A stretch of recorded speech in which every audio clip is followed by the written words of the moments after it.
All right, episode 78 of the Church Digital podcast, once again powered by Stadia Church Planting. Jeff here. All right, we're coming out of this COVID season. We may be coming out of this COVID season. It's too soon to tell. I think I see the light at the end of the tunnel, although really this could just be like one tunnel and there's a whole other COVID 2.0 tunnel coming up soon. Who knows? God knows. Okay, God knows. God knows. We can say that, right? Other than God, who knows? But one things that, of course, in this COVID season, this podcast and other resources, we're learning things throughout this season. And one of the things that we've learned is the importance of community. We're seeing small groups created online. We're seeing churches wrestle with this idea of digital community and engaging in those areas. And I love those conversations. One thing that I really have not seen a lot of traction with, or maybe it's just I'm not hearing these conversations, but it's someone that centers around like women's ministry, felt needs, creating community centered around those community online. And so with this podcast, I just wanted to shed some light on, hey, maybe there's some opportunities to engage in already existing communities online, like a women's ministry. Which has a phenomenal, rich opportunity, as you'll explore in this podcast. So we're bringing in Kristel Acevedo, longtime friend of the podcast here. She's been friends with Ray DiArmas and I for years. And she is currently on staff at Transformation Church, TC. You're going to hear it referenced a lot on the show that way, TC. But she is one of their content creators. And her husband's a storyteller, video editor on the communications team, Alex, and just they have a really rich family DNA when it comes towards creating content and helping the church tell more effective stories. And so we wanted to bring Kristel in because Transformation Church TC is doing some phenomenal stuff, some really interesting stuff in women's ministry, maybe some of these other groups. But more than even just like the felt needs, what I think TC is starting to really scratch the surface on is how do we take content and how do we build community around it? Like, how can the content fuel the community that allows for engagement? And what does that community most effectively look like? And so to that end, we're bringing in, actually, to be honest, like I didn't even be part of this conversation. Ray and Kristel have a great friendship, and I had a scheduling conflict, and I bowed out. So in this conversation, we're bringing in Ray DiArmas, who's effectively host for the Church Digital podcast in this episode, and Kristel Acevedo, once again, content creator for Transformation Church, in a conversation that I'm calling Online Women's Ministry and Creating Community Centered Around Content. Okay, everybody, here you go. At TC, my title or role description, if you want to call it that, is content creator. And I love that because it sounds like a fake job or sounds like a millennial job. We're like, what's a content creator? Whatever I want it to be. Exactly. That's the beauty of it. So it looks like a lot of different things. I work very closely with Pastor Derwin. He is writing books. We're getting ready to release The Good Life, which is his latest book. And he actually started writing another book today because he's just ready for it. And the Lord has illuminated his mind, So I help him with his book writing, writing questions, or just helping him in general with all his writing projects, because he also writes articles or has different things going on with different places. He also has a podcast called Marinate on That. So I basically produce that podcast and just help steer that and cast vision for that.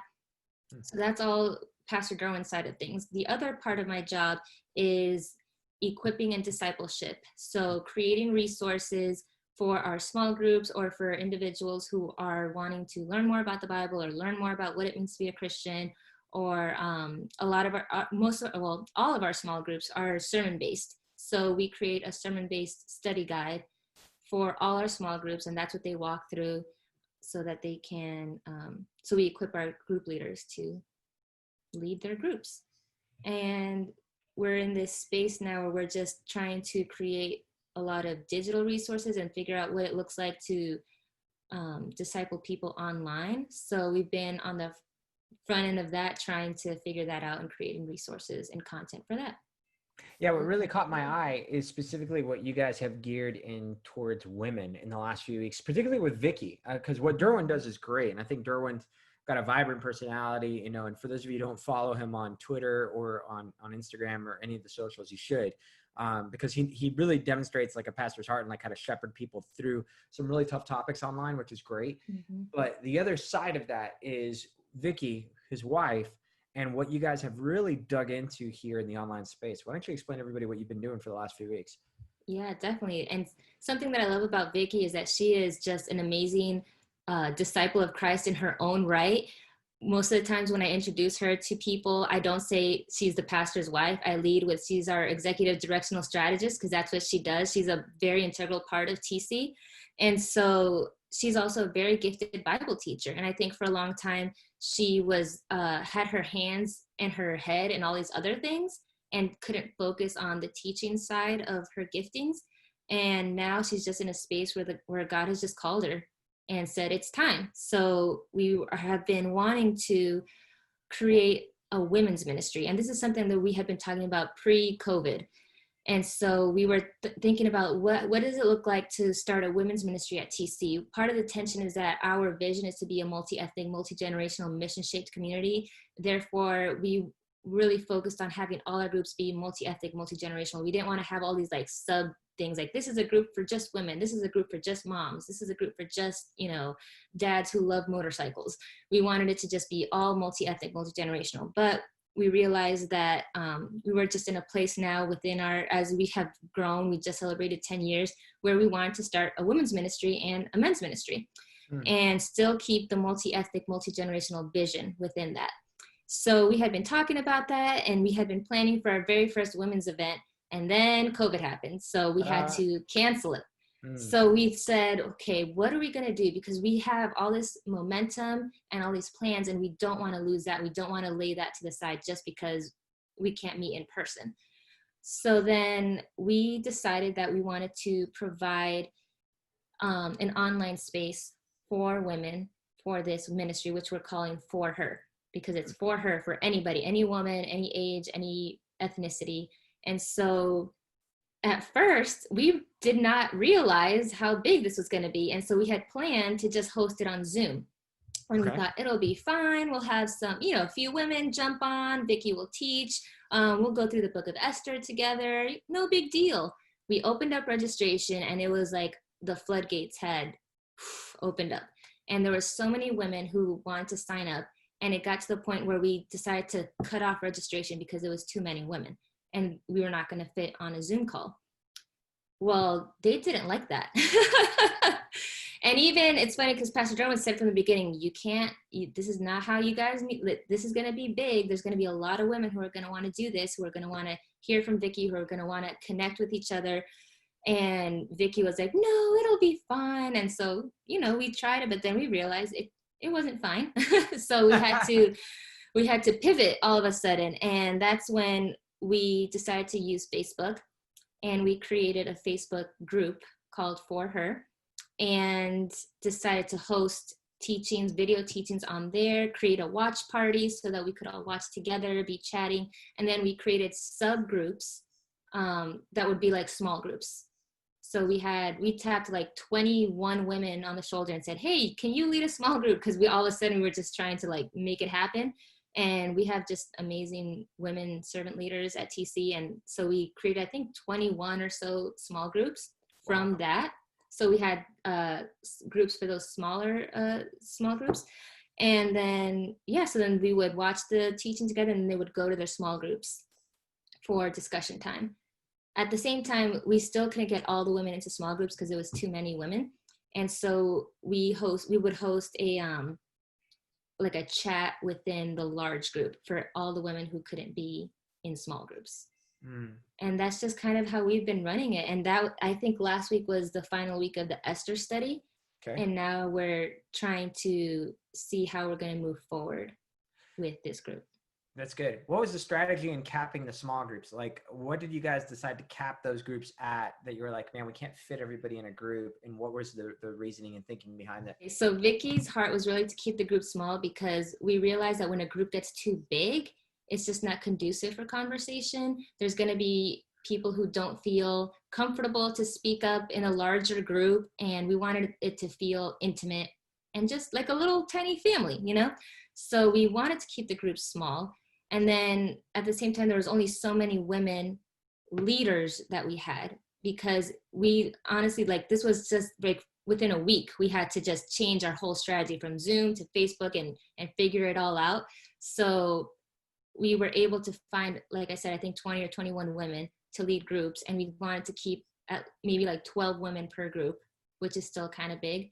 And then just go from there. And so that's like the reason we kept it, but that's also why we kept the large group open. And one of the other girls and I, we would chat with the ladies in there. 21 groups, 12 women per group. It's over 240 people. I mean, that's a lot of movement in a very short period of time. And really, let me ask you, what were your expectations versus, hey, if you guys did a women's event in person, like what was that going to look like versus doing it online? Yeah, so it was basically going to be a night for her. So just go get a babysitter, you know, come hang out with us, forget about everything else, and just have this time for you, you know? Right. And we were going to have teaching, we're going to have music. It was basically going to be, we had these Wednesday night services. So it was going to be basically like one of our Wednesday night services, but for women only. And then we were going to point all these women to small groups. So we were still going to do small groups, but they were going to be in person in people's homes, etc. But so the plan was still good to go to groups, but this obviously made a big shift in terms of, hey, we're going to do a big night versus, hey, we're going to do this consistently, like on a week-to-week basis. It's a big shift. That really is a big shift to be considered. What were some of the things that you would look at and say, well, this is what we're losing out on by doing this digitally versus having it in person? Yeah, I think there was just, I think just that in-person connection, being able to see people and hug people and all that. I know that that's a huge deal. I think one of the obstacles was that not everyone is tech friendly. And so that was a big obstacle for us because, again, we are multi-generational, and sometimes older folks and sometimes even younger people just don't know, where do I go to see a watch party, and how do I click on this, and where's my small group, and how do you join a Zoom? And so I think that was just one of the biggest obstacles. And in the beginning, it was a lot of helping people figure it out and putting out little fires all over the place of things not working properly. And so I would say that was just one of the biggest obstacles. I don't think we would have had that if we met in person, right? We wouldn't have all these technical difficulties, hopefully. Sure. But one of the amazing things is that we had women, even though there were only 250-ish women in groups, we had 800 women within the large group. And these are women from all over the country, not just local to TC. We've had women from Canada and from Africa join it. Like, it's just been amazing to see these women connect from all over the world. And so I think that was something that we saw as a plus. Like, we are reaching so many more women in an age where they feel very disconnected. Right. So illuminate me a little bit more to what's going on with that. The 800 people, is that how large the Facebook group overall has grown? Like in this 4-week time, it's boom, blossomed to over 800 people. That's huge. Yeah. Yep. A lot of women. That's good. And so give me an idea, like in terms of your Sunday morning makeup, in terms of the different services and this kind of thing, how many women would you say attend TC versus, man, what's happening here for her since you guys have done this now? I have no idea. I think on a Sunday morning regularly, like before like COVID, when we would meet in person, there was about 2,500 people in general that would meet, adults. I don't know, half of those are women at least. Sure. And to say that now 800 women are involved in some kind of discipleship process, I mean, that's huge, and granted, not all of them are there, where TC is, but still, like, it's a big thing to say that, you guys made this shift, which was big. And even to see all these different people kind of forming community from different places around the world, sharing their story. And it could be, let me ask you, are there any stories of like evangelism that kind of came out of this? Like, hey, my friend or my relative who wasn't connected to church is now digging in for her. Like, what's going on there? Yeah, there was this one woman who said that her husband had just taken his life recently. and she moved to Texas because that's where one of her kids lived and she wanted to be close to them. And she had felt just, obviously that's a tragedy to have to live through as a wife. Yeah. And so she was just obviously going through a terrible time and just feeling disconnected in a new place with no real community, no church community. And somehow she got connected to the For Her Facebook group, and it was just a blessing to her. And she like wrote this long message to us letting us know how much she appreciated it and how it was just a blessing to her in that time of her life. And I love those kind of stories because we're making an impact on someone's life and they don't even live within our state, That's awesome. No, I think that's tremendous. And she's obviously very integrated. She's very much part of the community. She's that willing to share her story with you, which it's hard. We've talked about this before, for people to pass online from anonymity to community. It's very difficult for people to kind of break that barrier and say, here I am, I'm watching you guys, here's my story, and I want to stay walking with you. And she's done that. And that's a big deal. So now looking ahead, what does For Her look like? I'm sure you guys are thinking about reopening. You guys are thinking about all sorts of things. What does this look like on in the future? Because you were looking at this as once a month, and now it's gone once a week and growing. So obviously there's big plans for this down the road. Definitely. Yeah. So we've been thinking a lot this week, meeting and praying and dreaming together. And so, like I said, Pastor Derwin's new book, The Good Life, is coming out. It releases June 2nd. As a church, we're going through the Good Life series, a sermon series, and that starts on May 31st. And so all of our small groups are going to be reading the Good Life book together and going through a conversation guide that we're creating to help facilitate conversation about the book. And so what we've decided to do is within the Facebook group, we're going to host a watch party of our Sunday services so that women, if they want to watch together, they can all congregate within the For Her Facebook group to watch the service together every Sunday. And then we are going to, we have a few women that we're asking to be servant leaders in the group as moderators, and they are going to be creating conversation using the questions from the guide to have conversation within the large group of women, like just making posts, like sharing their own insights, encouraging the women to read the book along with them and share what they're learning, what God is showing them. And then we're also pointing them to our Good Life groups. Since all of our small groups are going to be walking through the Good Life, we're saying if you want to be a part of a small group, you can be. It's not going to be a specifically like women only group, but it's a small group that is going to be walking through the Good Life together. So you guys are looking at this as a way to on-ramp people towards regular small groups, not necessarily to keep them in For Her small groups. Right. Understood. So if that's the case, is there hope to revamp or to re-up For Her down the road? Or is this just, hey, this is a one-off, we're going to leverage this to pull people into small groups, and then we're going to keep moving on? Yeah, no, I think we definitely want to keep it going. We see the desire of the women within our church to have this connection with other women.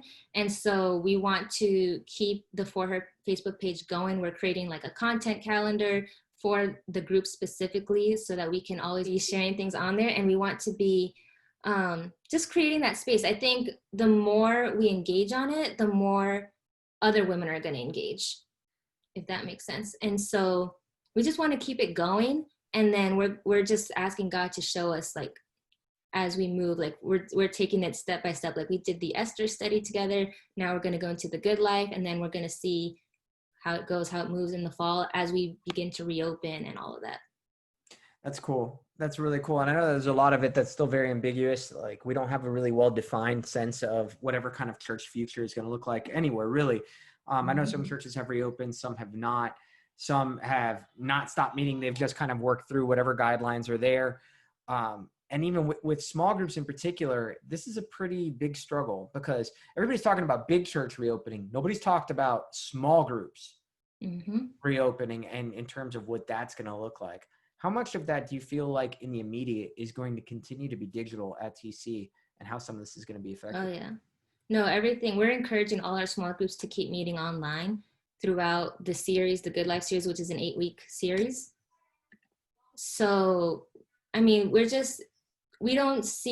would rather keep people as safe and healthy as possible than risk reopening to have to close down again because an outbreak occurs within our church. Like, we don't want to risk that at all. And so, and the same with our small groups, like we are just encouraging everyone to meet through Zoom, meet online, and hopefully they can continue to do that. Let me ask, has there been a shift in terms of the thought process at TC as far as online discipleship and all this since all this has started? Because I know, like, at times, like you and I talked before, and it was like not necessarily on their radar on the onset. Part of the reason is because, and this is a whole lot of churches, this is no offense to anybody, we're trying to reach their local community. But obviously now all of our local communities have moved online. And so, you know, how has that affected TC's discipleship strategy just kind of moving forward, looking at all the success that you guys have had, especially with this? Oh yeah, it's all changed. It has all changed. I think this was the wake up call that like our leadership team needed. And it's funny because our communications director said at the beginning of 2020 that this was going to be the year of digital. So way back in January, he was talking about this has to be the year of digital. We're going to ramp up our online presence. We're going to change our website. They're working on a total website revamp. Right. And that was we hired a digital strategist who is just amazing and is so smart. And so we had already been moving in that direction. And then just when this happened, it just, our digital strategist is very busy now. She has a lot of work to do. And which is great because she's so amazing at what she does. But yeah, I think we are just really trying to shift everything. And I think a lot of that is going to be reflected in our website and in the opportunities that we give people. Even when it comes, like, the For Her was not the only online connection group that we created at the onset of this. We also had started doing TC Kids online, which we had never done before. And like Zoom, like TC Kids Zoom play dates. We did a brain health awareness month in May. And so we had brain health chats every week for the month of May, where we had different brain health experts. The last week we had a panel where they talked about brain health, and they talked about what it means, and like what it means to rest, what it means to stay healthy mentally and physically throughout this quarantine time. And it was great because we could point people to, we still have resources. We're still here for you. We're still providing care for you. We're still providing connection points for you, even though it's all online. That's good. And you feel like the church is really kind of absorbing this and tuning into it and feeling like they're a part of this, right? Like, this is a big deal where it's not just, hey, we're putting content out. Are you guys getting feedback as far as like how it's going? Yeah, I think what we always try to do is create ways, like relational opportunities. And so a lot of that is just like, let's say in the chat, every video that we premiere or go live with, there's always a chat, and there's always engagers within the chat, asking questions, pointing to websites, giving information so that people know that you're not just watching a video. We're here, we're watching it with you. We're having a discussion about it. If you have a question, I'm here to answer it. So that's a big part of it. And then so one of the other things is we are now doing membership online, which we had never, ever done before. And so one of the biggest things that we wanted to make sure was that it wasn't just, all right, watch this video and sign a little thing at the end that says, okay, I want to be a member of TC. Like, we wanted it to be as relational as possible. So again, we had like a large group where we did like a teaching, and then we broke up into smaller groups where there was basically like what used to be called table hosts, but there's no table now because it's online. So a chat host, let's say, or a breakout host, where they would kind of lead in some discussion questions and facilitate questions. And that was a relational touch point. And we had the same group, like the same host with the same group week to week, so that they would create a bond. And then we're having like a social distancing drive-by, because usually at the end of our membership classes, they get like a little gift. So we're going to do a drive-by where they come to the church, and we're going to stand 6 feet apart and wear masks and gloves and give them their gift, and say like, hi, and wave to them and say, we're so glad you're part of TC, you know? So it's all about, I guess Jeff always uses that digital word, which sounds weird, but we're trying to figure out how can we be digital and physical at the same time. I'm mad because I was the one who gave it to Jeff. No, oh, were you the one? Oh, okay. Sorry, guys. It was Ray Diarma's. I'm just going to take it away from Jeff, just like I'm taking away his podcast right now. So it's fine. But yeah, no, and I'm glad that you guys are wrestling through all this stuff, because it's, it's a challenge. It is a challenge. And really the challenge kind of moving forward that we've been talking to a lot of folks in a lot of churches is what to keep and what to go and how a lot of that's going to work out. But it sounds like you guys are wrestling with a lot of the right questions. Now, mind you, I know not every church is excited about these digital processes and these digital tools. I've dealt with a lot of pastors who are a little bit antagonistic towards it. How are you guys handling getting people to those next steps? Because that's what I keep telling them. I'm like, part of the reason why you're antagonistic is because you're not thinking about people taking their next step beyond the broadcast. And so how have you guys done that? Because For Her would have been great on its own in terms of content, but you guys stepped it up another level by creating the community around it. So how are you guys bridging that gap between content and community and getting people there? Man, that's a great question. Let me think. I just feel like there's so much. It's such like an interweaving of different things and a lot of collaboration between teams.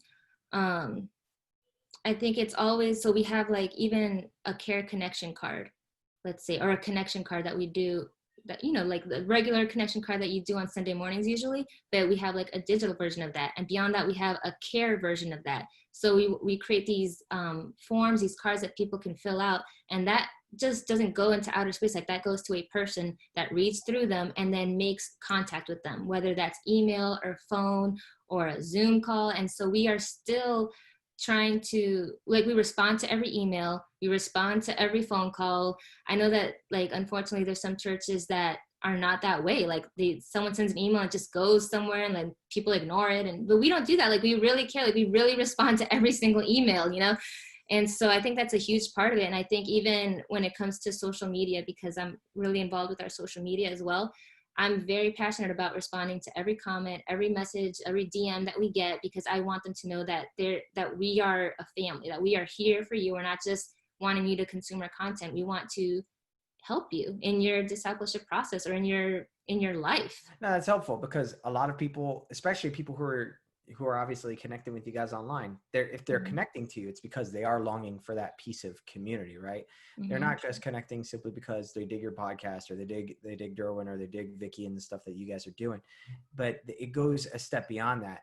And Transformation, mind you, I know that Transformation tried multi-site and that didn't work out. I know we've talked about that in the past just privately, but in the future, you guys have really exploded online. How do you see online kind of taking a greater emphasis as things move forward? Oh man, it's just, it's like, it's everything. We're trying to, I think one of our biggest strategies right now is that we're seeing ourselves as an online church. Not as like a church that has a broadcast online. Like we are an online church right now. And yes, we have a building that we will use someday. That's a huge shift from conversations that you and I have even had in the past regarding TC. That's a big shift. How did you guys arrive at we're a church, in the Carolinas to we're an online church? Like that's a major jump. I think just seeing the impact, like seeing the numbers of people who are watching our broadcast online every single Sunday, watching our midweek services, who are like, even our follows on Instagram and Facebook have grown so much, and we see where people are watching from. And it's just amazing. Like we just understand now the impact that we can have, not only in North Carolina, South Carolina, but beyond. And recently, even on our Instagram, we shared a story about a woman who lives in Maryland, I believe, and she watches faithfully. Like she's a transformer.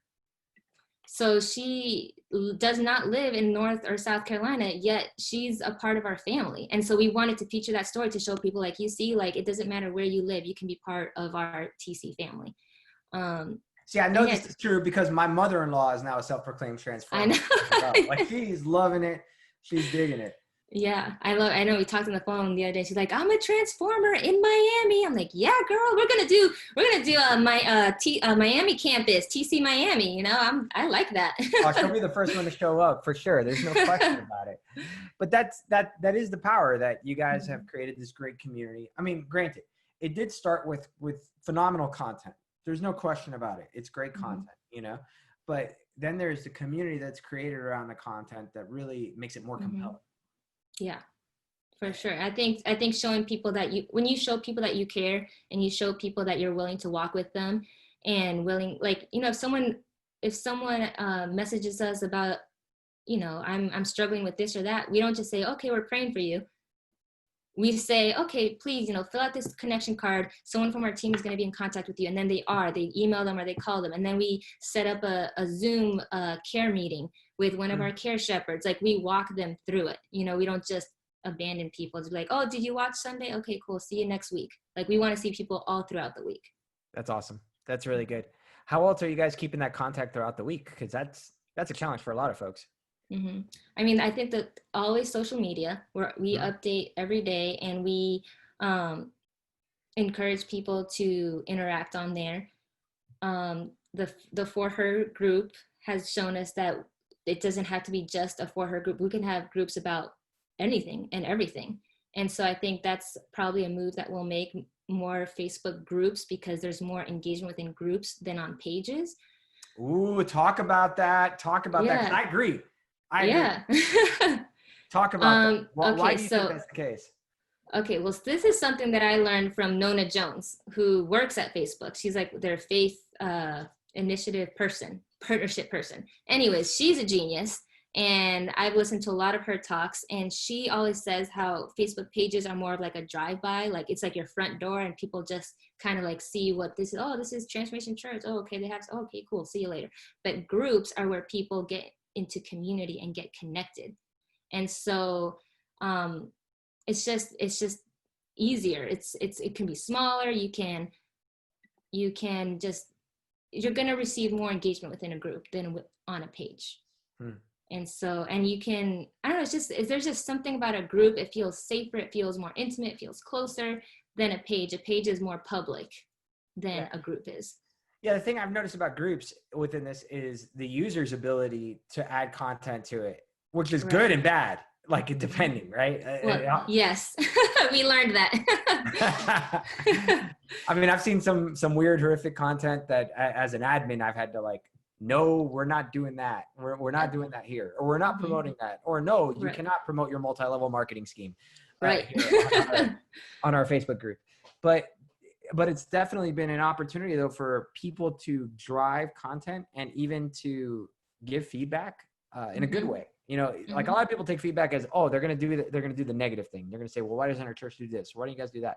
I've not seen any of that. What I have seen more of is, man, I love this week's message. Hey, how can I pray for some of the different people at our church? That's been pretty powerful and transformative to see in a group versus just a brand page where it's just us talking at people. Yeah, I think that's good. I think that's a really good point, because even within our For Her page, we see women saying, hey, I was reading this devotional this morning, or I was reading the Bible and I saw this and it reminded me of something Vicky said, or, and then it's encouraging is what it is. It encourages people within their own spiritual habits, within their own spiritual walks. And it's good because it feels like you're doing it together. It's good. That's real good. So now, I mean, obviously, as you talked about like the Good Life book and all this stuff, is For Her done, or is For Her relaunching in the fall, or what's next for that?